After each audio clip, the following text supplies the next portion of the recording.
Got me fired from my job. Now it's payback time. Got me fired. I'll kill you in your face.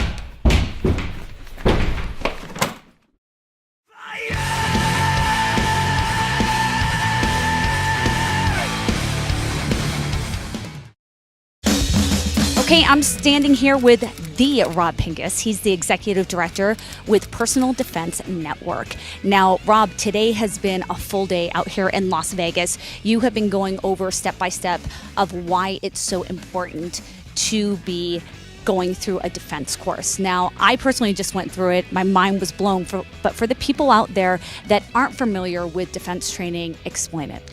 Personal defense training really is something that most people that are doing it already feel an obligation. They realize that evil exists, they need to be prepared to defend themselves and people they care about from that evil, so they justify putting the resources, the time, the effort, and the energy into defensive training. What are you guys doing that's different from anybody else there with their training courses? Under IC Training Company, a lot of our contributors to the Personal Defense Network, and we're not the only ones, but certainly one of the things that we emphasize that isn't part of what I would consider a more traditional approach to training is variables, right? We want to make sure that people are collecting and processing information concurrently with the execution of their physical skills, not just obsessing over marksmanship or scores or qualifications or competition type training. These types of training methodologies can be used at every level of the spectrum as far as skill set, interests, home defense, armed professionals, military, we've done it all.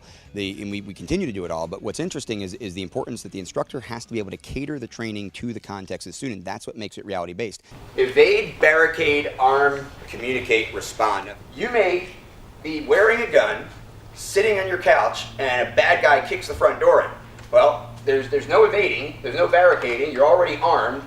Your communicate may be stop as you draw your gun, and your response is going to be to drive the gun out and shoot the guy that just kicked your door in and is holding a shotgun, right? So we're going to not necessarily use all these things every time as far as our tactics and our implementations, but this is the big picture, is that if I can get away, I'm going to get away. Now, this is not a legal class. We have a very simple way that we approach use of force, and we talk about should versus could. If somebody's teaching you military tactics for home defense, it may not be the right thing. Tailoring the context of the class to the context of the student is really one of the things that is going to make a professional instruction that much more valuable. I went through your course. We did a couple different things, and I'll tell you what, it had my adrenaline truly, truly pumping, and I actually learned something about me. Now, for people that have been taking this class, what has been the feedback from people?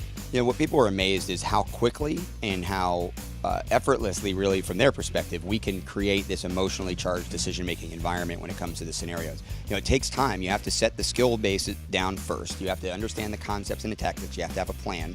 But then when you finally have people that believe they can do it no problem, and you put them into a scenario and 15 seconds in, their heart rate's up, they're making the wrong decisions, they're doing the wrong thing, and you hit that pause button and you say, okay, what's happening? And they tell you, guy's trying to kill me, he's trying to get in my house. Say, okay, do you have a plan for that? Yes. Are you executing that plan properly? No, I should. And you stop. Okay, you know what you should do.